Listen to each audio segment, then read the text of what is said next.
பர்திமேயு சுவிசேஷ ஊழியங்கள் வழங்கும் நற்செய்தி நேரம். தேவ செய்தி பாஸ்டர் ஆர். அகஸ்டின். இந்த நாளில் உங்களோடு நான் பேசி வருகிறேன். என்னையும் மாற்றுவாரா அப்படின்னு ஒரு ஐயா கேட்டீங்க. நிச்சயமா மாற்றுவார். ஒரு மனுஷனை எப்படி மாற்றினார் என்பதை உங்களுக்கு சொல்லி வருகிறேன். யாக்கோபு ஆதியாகமம் 32:24 வாசிக்கிறோம். யாக்கோபு ஒரு நாள் தனித்திருந்தான். தனித்திருக்கும் போது அவன் வாழ்க்கையில் செய்த காரியமெல்லாம் நினைவுக்கு வந்துச்சு. நாளை நடக்க போகிற காரியம் அவனுக்கு தெரிஞ்சு தனித்திருந்து புலம்புகிறான். ஏன் சொல்கிறேன்? ஒவ்வொரு மனிதனுடைய வாழ்க்கையில் ஒரு தனிமை வரும்போது உணர வேண்டிய கட்டாயம் வரும். ஒரு சமயத்தில் இப்போ அவர் இல்லை, இறந்து போயிட்டார். ஒரு கண்ணு அவர் செய்யாத சேட்டையெல்லாம் செய்வார். ஒரு நாள் திடீர்னு அவருக்கு கீழே நின்றுக்கிட்டு இருந்தவர் ரோட்டில் பைக்கு மோதி கால் ஒடிஞ்சிருச்சு. ஆஸ்பத்திரியில் நடக்க முடியாமல் கால் கட்டுப்பட்டு படுத்திருந்தார். மருத்துவமனையில் எப்பவும் போல் மாவு கட்டு போட்டாங்க. ஆனால் அந்த மாவு கட்டில் சரியாகலை. அந்த இறுக்கி கட்டினால காலே சூம்பி போச்சு. அதுக்கு பின்னாடி அவரை கொண்டு போய் ஒரு நாட்டு வைத்தியத்தில் தான் முட்டைப்பத்து போட்டு கட்டினோம். அவர் சரியாகி கொஞ்ச நாள் நடந்து நல்ல வேலையும் பார்த்தார். கடைசியில் இப்போ மரித்து விட்டார். மரித்த பிரச்சனை இல்லை. அவர் அப்படி வியாதி படுக்கையில் இருக்கும்போது, தனியாக இருக்கும்போது சொல்லுவார், நான் செஞ்ச பாவம் எனக்கு ஒவ்வொன்றா என் கண்ணுக்கு முன்னாடி வருதும்பார். ஒவ்வொன்றும் என் கண்ணுக்கு முன்னாடி வருதும்பார். எல்லா மனுஷனுக்கும் கடைசி நிமிஷத்தில் கூட உணர வேண்டிய கட்டாயம் வரும். இந்த யாக்கோபு என்ன செய்தவன் பாருங்க. தகப்பன் சொல்றார், உங்க வேதத்தை எல்லாரும் திரும்ப ஆதியாகமம் 28ஆம் அதிகாரத்தில் 3ஆம் வசனத்திலிருந்து எல்லாரும் அப்படி கையில் எடுத்துக்கிறீங்களா? எல்லாரும் தேடி எடுப்பீங்களா? அல்லேலூயா. யாக்கோபே நீ வேறொன்றுவாய், யாக்கோபே நீ வேறொன்றுவாய், பூத்து குலுங்கிடுவா, காய்த்து கனி தருவா, பூத்து குலுங்கிடுவா, காய்த்து கனி தருவா, இந்த பூமியெல்லாம் நிரப்பிடுவா, இந்த பூமியெல்லாம் நிரப்பிடுவா. யாக்கோபே நீ வேறொன்றுவா, யாக்கோபே நீ வேறொன்றுவா.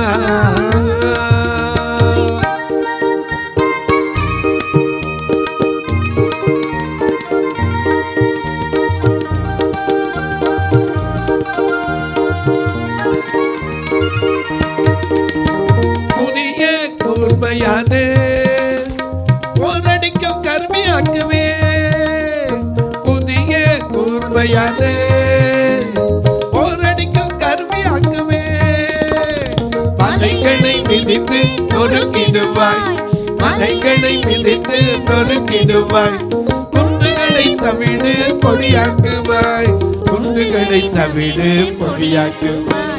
என் மகனே நீ வேறொன்றுவாய், என் மகனே நீ வேறொன்றுவாய்.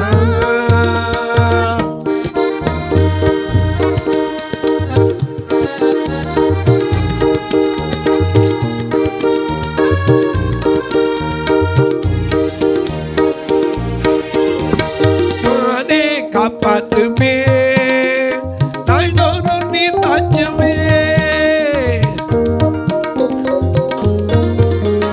நானே காப்பாற்றுமே நாள்தோறும் நீ தாச்சுமே. இனியும் அடிமை ஆவதில்லை, இனியும் அடிமை ஆவதில்லை, எனக்கே ஊழியம் செய்திடுவார், எனக்கே ஊழியம் செய்திடுவார். என் மகனே நீ வேறொன்றுவாய், என் மகனே நீ வேறொன்றுவாய், பூத்து குலுங்கிடுவாய், காய்த்து கனி தருவாய், பூத்து குலுங்கிடுவாய், காய்த்து கனி தருவாய், இந்த பூமியெல்லாம் நிரப்பிடுவாய், இந்த பூமியெல்லாம் நிரப்பிடுவார். யாக்கோபே நீ வேறொன்றுவாய், யாக்கோபே நீ வேறொன்றுவாய். இந்த யாக்கோபத்தான் ஆண்டவர் ஐயா யாக்கோபை சிநேகித்தார், ஏசாவையோ வெறுத்தார்னு சொல்லு. ஆனா யாக்கோபு சாதாரணமான ஆளா இல்லைங்க, மாற்றப்பட்ட ஒரு மனிதன், மாற்றப்பட்ட ஒரு மனிதன். அவன் பேரில் தான் இன்னைக்கு இஸ்ரவேல்ங்கிற தேசமே இருக்கு. ஏன்னா இஸ்ரவேல் இன்னைக்கு பார்க்குற இஸ்ரேலை குறித்து கேள்விப்படுறோம். எத்தனையோ சண்டைகள் வருது, எத்தனையோ யுத்தங்கள் வருது. ஆனால் இஸ்ரவேலின் ஜனமே என்றும் இடறிட வேண்டாம், யெகோவா உன் தெய்வமானால் ஏதும் பயம் வேண்டாம். நிற்குதுல்ல. எனக்கு அன்பான இந்த யாக்கோபு ஒரு நாள் தகப்பன் கூப்பிடுறாரு. எப்போ கூப்பிடுறாரு? ஆதியாகமம் 28:3 வாசிக்க கேட்போம். ஆதியாகமம் 28 3, 4 சர்வ வல்லமையுள்ள தேவன், சர்வ வல்லமையுள்ள தேவன் உன்னை ஆசீர்வதித்து. ஐயா எப்ப சொல்றாரு தெரியுமா?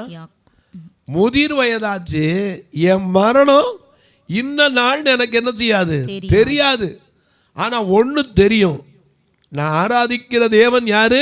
சர்வ வல்லமையுள்ள தேவன், சர்வ வல்லவன், என் சொந்தமானான், சாமை வென்றவன், என் ஜீவனானான்.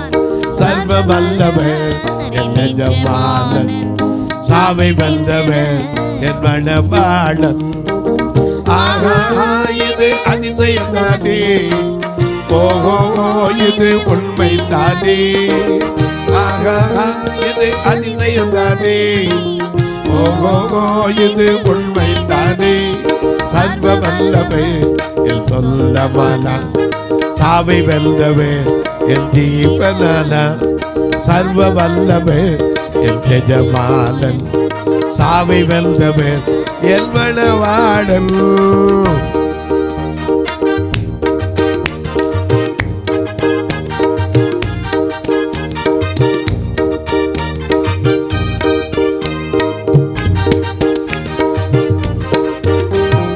கண்டு கொண்டேன் ஒரு புதையல், பெற்று கொண்டேன் ஒரு பொக்கிஷம். கண்டு கொண்டேன் ஒரு புதையல், பெற்று கொண்டேன் ஒரு பொக்கிஷம். இயேசுதான் என் ரட்சகர், இயேசுதான் என் ராஜா ராஜா, இயேசுதான் என் ரட்சகர், இயேசுதான் என் ராஜா ராஜா. சர்வ வல்லவர் என் சொந்தமான, சாவை வென்றவர் என் ஜீவனான. சர்வ வல்லவர் என் எஜமானன், சாவை வென்றவர் என் மணவாளன். யாக்கோபு வாயில அந்த வார்த்தை வந்துச்சு. என்ன வந்துச்சு? சர்வ வல்லமையுள்ள தேவன் உன்னை ஆசீர்வதித்து நீ பல ஜன கூட்டமாகும்படி உன்னை பலுகவும் பெருகவும் பண்ணி தேவன் ஆபிரகாமுக்கு கொடுத்ததும் நீ பரதேசியாய் தங்குகிறதுமான தேசத்தை நீ சுதந்தரித்துக் கொள்ளும்படி ஆபிரகாமுக்கு அருளிய ஆசீர்வாதத்தை உனக்கும் உன் சந்ததிக்கும் அருளுவாராக என்று சொல்லி ஈசாக்கு யாக்கோபை அனுப்பிவிட்டான். ஆனா எதுக்கு அனுப்புனா? 27 பார்க்கும்போது ரெபேக்காள் தான் சொன்னான். தாய் சொல்லி கொடுத்தா புருஷனை ஏமாத்துறதுக்கு. எந்த மனைவியும் புருஷனை ஏமாத்துறதுக்கு ஒரு நாள் வைக்காதீங்க. ஏமாத்துனீங்கன்னா நிச்சயமாக ஒரு நாள் அது யோசிக்க வேண்டிய கட்டாயம் வந்துடும். எனக்கு அன்பானவர்களே, யாக்கோபாவது உணர்ந்தான், கேட்டான். அப்பா என்னை தடை பார்த்துட்டாருன்னா கண்ணு தெரியாமல் போயிருமே, தடுநாள் பரவாயில்ல, தடை பார்ப்பாரே, தொட்டு பார்ப்பாரே. ஒரு மிருகத்தோட தோலை பொத்திக்கிட்டு ஏமாத்துன்னு சொல்லி கொடுத்தது யாரு? அம்மா தான். ஆனால் தாய் தான் ஃபஸ்ட்டு எஜுகேஷன் யாக்கோபுக்கு சொல்லி கொடுத்ததை அவன் கரெக்டாக கடைப்பிடிச்சான். அம்மா சொன்னது அப்பாவை ஏமாத்தினது மட்டுமில்லை, போன இடத்துல மாமனையும் ஏமாற்றினான். ரெபேக்காட்ட சொல்கிறான், அப்பா கண்டுபிடிச்சிடும். ஆனால் அவன் யாரும் ஆசீர்வதிக்கணும்னு நினச்சான்? மூத்த மகனாகிய ஏசாவை.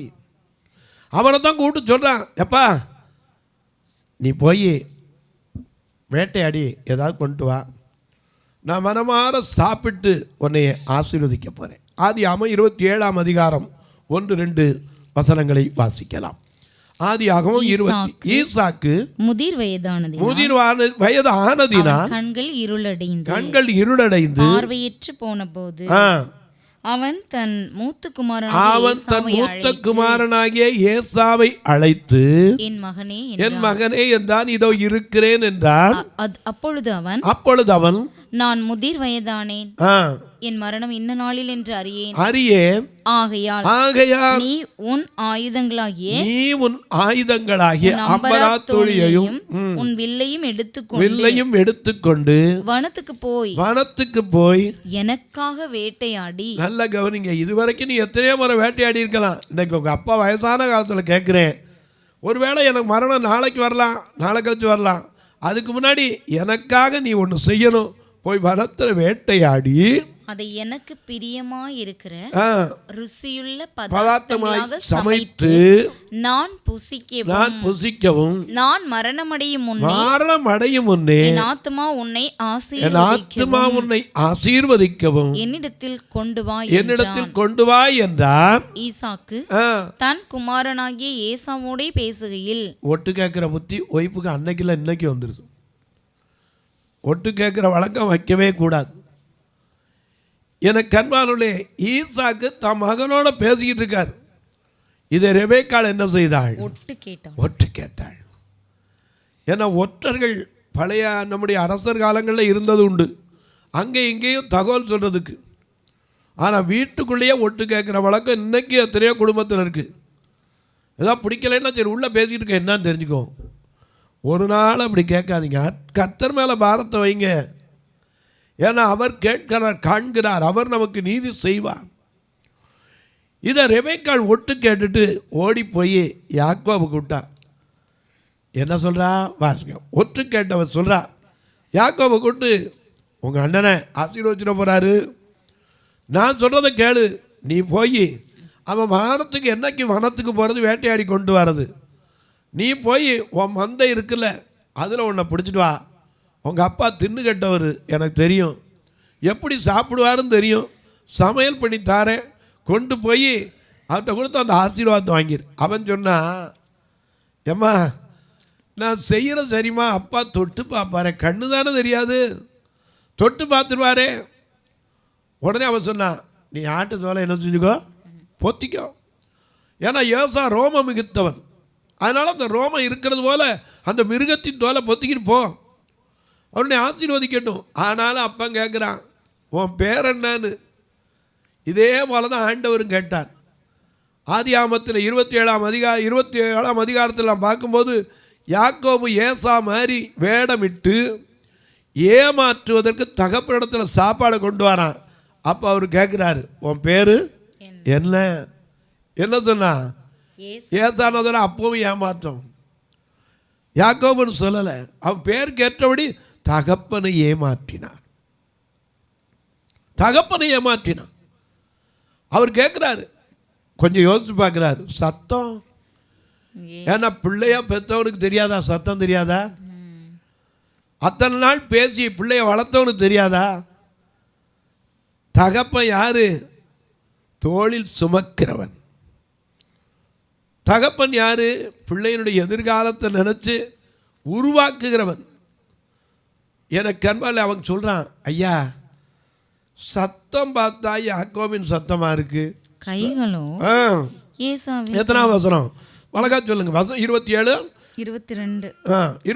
22 வாசிக்கிறோம். யாக்கோபு தன் தகப்பனாகிய ஈசாக்கண்டையில் கிட்ட போனான். அவன் இவனை தடவி பார்த்து, அல்லேலூயா. எனக்கு அன்பாருடைய ஆண்டவரையும் தடவி பார்த்த ஒருத்தன் உண்டு.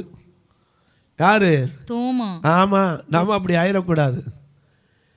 அவர் சொன்னார், வா என் கையை என்ன செய்ய, விழாவில் போட்டு பார், அந்த துவாரத்தை பார், ஆணி பாய்ந்த கரத்தை அந்த துவாரத்தை பாருங்க. அப்புறம் தான் தோமாவுக்கு இந்தியா மேலே பாரம் வந்து சென்னையில் வந்தார். எனக்கு அன்பானுள்ளே தொட்டுப்பார். ஏன்னா இதே போல தடவுனவன் யாரு? இன்னொருத்தன் சகுல். தமஸ்கு வீதியிலே ஆமா, அவன் கீழே விழுந்துட்டான். ஒரு இருள் அவன் மேல் பிரகாசித்தது, ஒரு சடுதியில் ஒரு ஒளி பிரகாசித்தது. அவன் தரையில் விழுந்து என்ன செய்தான்? பார்வை இழந்து கையில் ஓலை கொடுத்து தடவிட்டு போனான். எனக்கு அன்பானவர்களே, ஒன்றை நீங்கள் தெரிஞ்சுக்கொள்ளணும். தடவி பார்த்தா தான் பிள்ளைய தெரியாதா? எனக்கு அன்பானவர்களே, யாக்கோபு கிட்ட ஈசாக்கு அப்பன்ட்ட கிட்ட போகிறான். அவன் கைகளை தொட்டு பார்த்துட்டு என்ன சொல்கிறான்? சத்தமோ யாக்கோபின் சத்தம், கைகளோ ஏசாவின் கைகள் என்று சொல்லி அவனுடைய கைகள் அவன் சகோதரனாகிய ஏசாவின் கைகளைப் போல ரோமம் உள்ளவைகளாய் இருந்தபடியினாலே அதனால இன்னான் என்று அறியாமல் அவனை ஆசீர்வதித்தான். ஏமாத்தி ஆசீர்வாதத்தை வாங்கிட்டு ஒரே ஓட்டமா ஓடி கடைசியில் பயந்து ஒரு கல் எடுத்து தலைக்கு வச்சு படுத்திருக்கான். அப்போ தான் ஆண்டவர் திரும்ப சொன்னார், அப்பா நீ தப்பு பண்ணினவன் தான், ஆனாலும் ஆதியாகமம் 28:15 அவர் சொல்றார், நான் உன்னோட தான் இருப்பேன், உன்னை போகிற இடத்திலெல்லாம் உன்னை காத்து இந்த தேசத்துக்கு உன்னை திரும்பி வர பண்ணுவேன். போகும் போதும் காக்கின்றார், திரும்பும் போதும் காக்கின்றார், போகும் போதும் காக்கின்றார், திரும்பும் போதும் காக்கின்றார், இப்போதும் எப்போதும் என்னாடு காக்கின்றார், இப்போதும் எப்போதும் என்னாடு காக்கின்றார். உதவி வரும், எனக்கு உதவி வரும், கண்மலை நோக்கி பார்க்கின்றேன், வானமும் மையமும் படைத்தவரை பார்க்கின்றேன். உதவி வரும், கண்மலை நோக்கி பார்க்கின்றேன், வானமும் மையமும் படைத்தவரை நான் பார்க்கின்றேன்.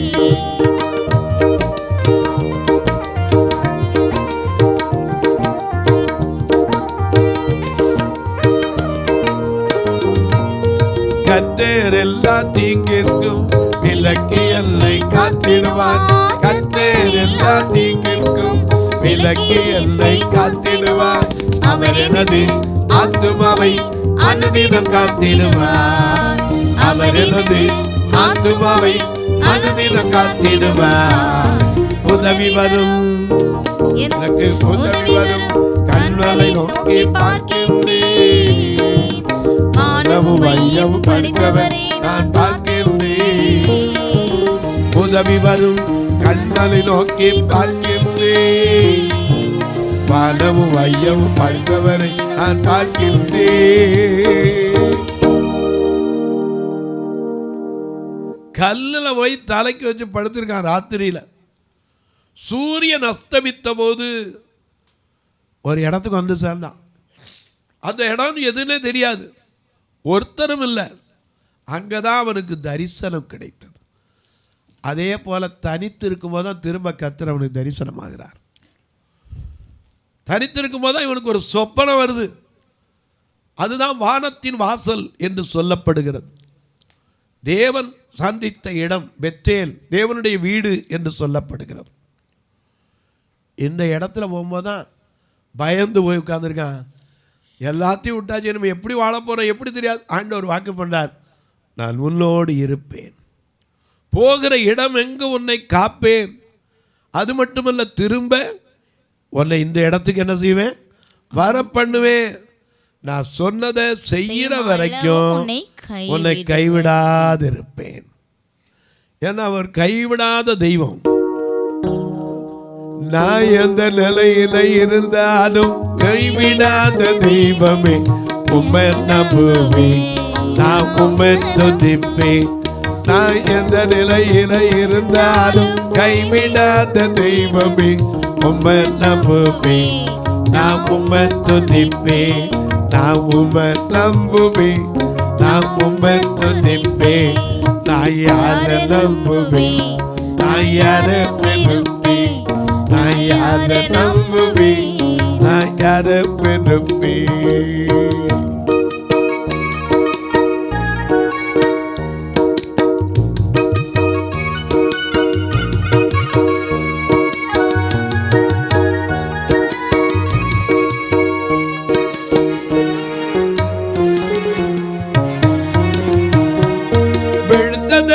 பாடல்னு நான் நினைச்சேன்.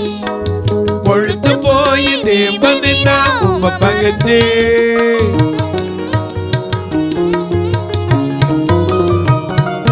வெளுத்ததெல்லாம் பாடல்னு நான் நினைச்சேன். கொழுத்து போய் தேவனை நான் உம்மை பகச்சேன். உழுத்து போன மனுஷ வாழ்வை நான் பார்த்தேன். உழுத்து போன மனுஷ வாழ்வை நான் பார்த்தேன். அது திகச்சு போய் தேவனை நான் உம்மை நினைச்சேன். அது திகச்சு போய் தேவனை நான் உம்மை நினைச்சேன். என்கிட்ட நல்லவன் போல நடிச்சவங்க அடுத்தெருவுல விட்டு போட்டாரு. என்ன வேண்டும் பெருமானி. என்கிட்ட நல்லவன் போல நடிச்சவங்க அடுத்தெருவுல விட்டு போட்டாரு. என்ன வேண்டும் பெருமானி.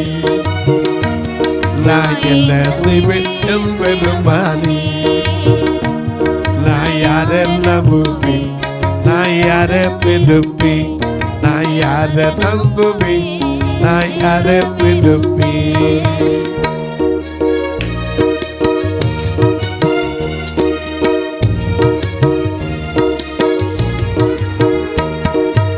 ஆடி ஓடி சம்பாதிச்ச உறவு எல்லாம் ஒரு நொடியில் எல்லை விட்டு தொலைந்ததையா.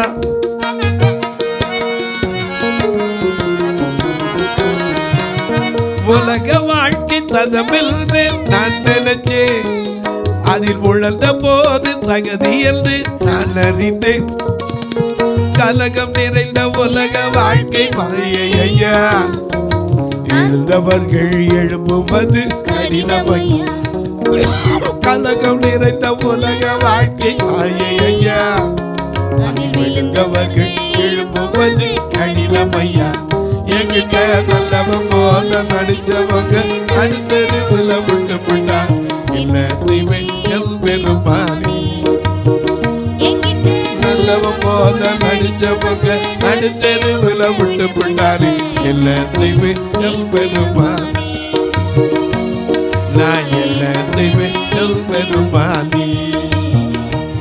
நான் யார நம்புவேன், நான் யார விரும்பேன், நான் யார நம்புவேன், நான் யார விரும்பேன்.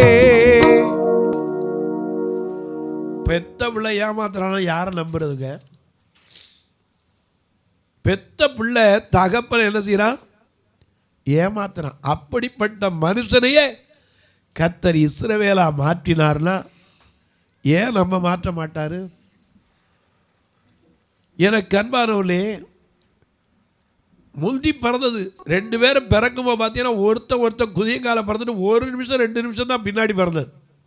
2 பேரும் வயசு ஈக்குவல். ஆனால் தகப்பனை ஏமாத்துறான். அவன் கேட்குறான், எப்பா ஒரு சத்தம் இதாக இருக்கப்பா, கைதான் வேறையா இருக்க. இல்லை நான் தான் ஏசா. ஆசீர்வதித்தான். அந்த ஆசீர்வாதத்தை பெற்றுட்டு ஓடி போய் என்னத்தை கொண்டு போனா ஒன்றும் கிடையாது. ஆனால் கர்த்தர் அவனை சந்திக்கும் போது அவன் போராடுறான். நீர் என்னை ஆசீர்வதிக்கணையா. இது வரைக்கும் எல்லா ஆசீர்வாதமும் போயிடுச்சு, தரித்திருக்கிறேன். இன்றைக்கு நீர் என்னை ஆசீர்வதிக்க வேண்டும். தொலைக்காட்சியில் பார்க்கிற என் அன்பு மக்களே, இந்த நிகழ்ச்சியை நாள்தோறும் பார்க்குறீங்க, கேட்குறீங்க, பரவசம் அடைகிறீங்க. சிலர்லாம் சந்தோஷப்படுறீங்க, சிலர் ஆச்சரியப்படுறீங்க. ஒரு நாள் ஆச்சரியப்படாதீங்க, கர்த்தர் கழுதையை கொண்டு கூட பேச வைப்பார். ஏன்னா ஏசாயா சொன்னபடி மாட்டுக்கு கூட தன் எஜமான தெரியும், கழுதைக்கு தன் ஆண்டவனுடைய முன்னணி தெரியும், ஜனத்துக்கு தான் தெரியாது. இப்படி ஏமாற்றிட அந்த யாக்கோபு தனிமை வரும்போது எத்தனை நினச்சி புலம்பியிருப்பான். எவ்வளவோ சொத்து சுகங்கள் இருந்துச்சு, ஆடு மாடுகள் எல்லாம், குடும்பம், பிள்ளை குட்டி எல்லாம் இருக்கு. ஆனால் புலம்புறான். ஏன்? தகப்பனை ஏமாற்றினான். தன் சகோதரனை பசியோடு வந்தபோது ஏமாத்தினான். இன்றைக்கு சாப்பிடையாப்பான்னு கேட்குற காலில் வனாந்தரத்தில் எப்படி புலம்பியிருப்பான். எனக்கு அன்பானவர்களே, ஒருவேளை நீங்களும் கூட ஏமாற்றி எத்தனையோ விதத்தில் சம்பாதிச்சிருக்கலாம். இன்றைக்கி கூட சொல்லுங்கள், ஆண்டவரே சகேயு சொன்னானே ஒரு அறிக்கை, நான் யாரிடத்திலாவது அநியாயமாக எதையாவது வாங்கியிருப்பேன்னா நாலத்தனையாக கொடுக்குறேன் நானே. அவனை ரட்சித்த கர்த்தர் உங்களையும் ரட்சிப்பார். தொலைக்காட்சியை பார்க்கிற நீங்கள் ஒரு வார்த்தை ஜெபிக்கிறது மட்டுமல்ல, இந்த ஊழியத்தை தாங்கும்படி கர்த்தர் உங்களை ஏவினார். எப்படி பிரதர் தொடர்பு கொள்ள? இதில் 2 ஃபோன் நம்பர் வருது. இது வழியாக ஜிபே, ஃபோன்பே உண்டு. கணக்கு வைக்கிறவங்களா இருந்தால் என்கிட்ட கேளுங்க, உங்களுக்கு சொல்கிறேன். ஒருவேளை ஐயா போஸ்ட் வழியாக நான் அனுப்புகிறவங்க ஏதோ முடிஞ்சதை அனுப்புகிறேன், கமிஷன் கொடுத்து அனுப்புகிறதானேயான்பீங்க. இப்போ அதுக்கும் ஒரு வழி திறந்துருக்கு. போஸ்ட் ஆஃபீஸுக்கு போங்க, ஒரு அக்கௌண்ட்டில் கட்டுற பணம் ஃபார்ம் கொடுங்கன்னு கேளுங்க, கொடுப்பாங்க. அதில் 36, 35, 38, 89, 63 இந்த நம்பரை ஃபில் பண்ணி கொடுத்தீங்கன்னா அதில் அகஸ்டின்னு பேர் வரும். நீங்கள் தாராளமாக அது வழியாகவும் தொடர்பு கொள்ளலாம். அது மட்டுமல்ல, உங்கள் ஜபக்காரி எது இருந்தாலும் காலை 10லேருந்து 5 மணிக்குள்ளே சொல்லலாம். இப்போ உங்களுக்காக ஜெபிக்கட்டுமா? நல்ல பிதாவே, நன்றியோடு துதிக்கிறோம் சுவாமி. இந்த மனமகிழ்ச்சியான நல்ல நாளிலே யார் யார் எந்தெந்த காரியத்தை நினைத்து தங்கள் வீட்டை விட்டு போகிறார்களோ அவர்களுக்கெல்லாம் நியாயாதிபதிகள் 18:6 சமாதானத்தோடு போங்கள், இந்த பிரயாணம் கர்த்தருக்கு ஏற்றது என்று ஆசாரியன் சொன்னானே, அந்தப்படி நீங்கள் போகிற காரியத்தில் செய்கிற காரியத்தில் ஆதியாகமம் 22, 21, 20 நீ செய்கிற எல்லா காரியங்களிலும் கர்த்தர் உன்னுடனே இருக்கிறார் என்று சொன்னவர், யோசேப்போடு இருந்தவர், அதை உனக்கும் உறுதிப்படுத்துவார். பிறந்த நாள் திருமண நாளை நினைவு கூறுகிற மக்களுக்காய் ஜெபிக்கிறேன். தங்களுக்கு அன்பான இழந்து தவிக்கிற ஆறுதலற்ற மக்களுக்காய் ஜெபிக்கிறேன். தனிவேலை என் புருஷன் போன பின்னாடி எனக்கு நிம்மதியே போச்சுன்னு தனிவே புலம்பிக் கொண்டிருக்கிற மனைவிக்காய் ஜெபிக்கிறேன். ஐயோ என் பிள்ளையை இழந்து ஆறுதலற்று இருக்கிறேன் என்கிற தாய்க்காய் ஜெபிக்கிறேன். நல்லா வளர்த்து பாடுபட்டனே, இப்படி குடிச்சே தன் சரீரத்தை அழித்து கொண்டானேன் அங்கலாய்க்கிற சகோதரிகளுக்காய் ஜெபிக்கிறேன். ஒவ்வொருவருடைய கண்ணீர் மாறட்டும், கவலை மாறட்டும், வேதனை விலகட்டும். வானத்திற்கும் பூமிக்கும் சகல அதிகாரம் கொண்ட இயேசு கிறிஸ்துவின் ஈடு இணையற்ற வல்லமையுள்ள நாமத்தில் ஜெபிக்கிறேன் நல்ல பிதாவே, ஆமென், ஆமென். சபை ஆராதனை ஞாயிறு காலை 10 மணி முதல் 12 மணி வரை. இடம் பர்திமேயு சுவிசேஷ ஆலயம், அன்னை சத்யா நகர், இளமனூர் அஞ்சல், சக்கிமங்கலம் வழி, மதுரை மாவட்டம். பின்கோட் 625201 மற்றும் பர்திமேயு சுவிசேஷ ஜெப வீடு, flat number 107, Eden garden, Muthur, Tirunelveli. Pincode 627011. சிறப்பு உபவாச கூட்டம் ஒவ்வொரு மாதமும் 2வது சனிக்கிழமை காலை 10 மணி முதல் 1 மணி வரை நாகர்கோவில் YMCA ஹாலில் வைத்து நடைபெறுகிறது. மற்றும் ஒவ்வொரு மாதமும் 4வது சனிக்கிழமை காலை 10 மணி முதல் 1 மணி வரை திருநெல்வேலி புதிய பேருந்து நிலையம் அருகில் உள்ள கிரேஸ் ஹாலில் வைத்து நடைபெறுகிறது. எங்கள் எல்லா ஆராதனைகளிலும் கலந்து கொண்டு தேவனை மகிமைப்படுத்த அன்பாய் அழைக்கிறோம். உங்கள் உதாரத்துவமான காணிக்கைகளினால் இவ்வூழியத்தை தாங்க விரும்பினால் R Augustine, account number 5021364331, IFSC code IDIB 000B066, Indian bank, BP குளம், Madurai. GPay number 9842181917, BGM ministries மற்றும் 9442559772, பிளைண்ட் மினிஸ்ட்ரீஸ் அகஸ்டின். உங்கள் தொடர்புக்கு பாஸ்டர் ஆர் அகஸ்டின், பர்திமேயு சுவிசேஷ ஊழியங்கள், நாகமலை, புதுக்கோட்டை, மதுரை 625019. தொலைபேசி எண்கள் 9842181917 மற்றும் 9442559772. கர்த்தர் தாமே உங்களை ஆசீர்வதிப்பாராக.